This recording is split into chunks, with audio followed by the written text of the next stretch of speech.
రోజు చంద్రుడిని ఎందుకు చూడకూడదో మీకు తెలుసా? వినాయకుడు బొజ్జ నిండా కుడుములు, రకరకాల పిండి వంటలు, ఉండ్రాలు తిని మరికొన్ని చేతిలో పట్టుకొని ముక్తాయాసంతో ఇంటికి చేరుకున్నాడు. తల్లిదండ్రులైన శివ పార్వతులకు నమస్కరిద్దామని వంగడానికి ప్రయత్నించాడు. కానీ పొట్ట బిర్రుగా ఉండడం వల్ల వంగలేక అవస్థలు పడడంతో శివుడి తల మీద ఉన్న చంద్రుడు అది చూసి పకపకా నవ్వాడు. వినాయకుడికి చంద్రుడి ఎగతాళి చాలా కోపం తెప్పించింది. విఘ్నేశ్వరుడు తన కోపాన్ని అదుపు చేసుకోలేక వెంటనే చంద్రుడిని ఇలా శపించాడు. ఓ చంద్రుడా, నా రూపం చూసి వెక్కిరించినందుకు ఎవరైతే నిన్ను చూస్తారో వారికి సమాజంలో అపవాదులు, నిందలు తప్పవు. వారిపై లేనిపోని అపరాధాలు మోపబడతాయి. ఇకపై ఎవరు నిన్ను చూడకుండా ఉంటారు అని శపించాడు.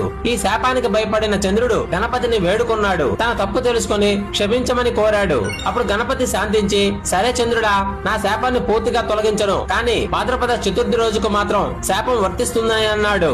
అందుకే అప్పటి నుంచి వినాయక చవితి రోజున పొరపాటును కూడా చంద్రుడిని చూడకూడదు అని పెద్దలు చెబుతారు. ఒకవేళ చూస్తే శమంతకమని కథను చదవడం లేదా వినడం ద్వారా ఆ శాపం ప్రభావం తగ్గుతుందని పురాణాలలో ఉంది.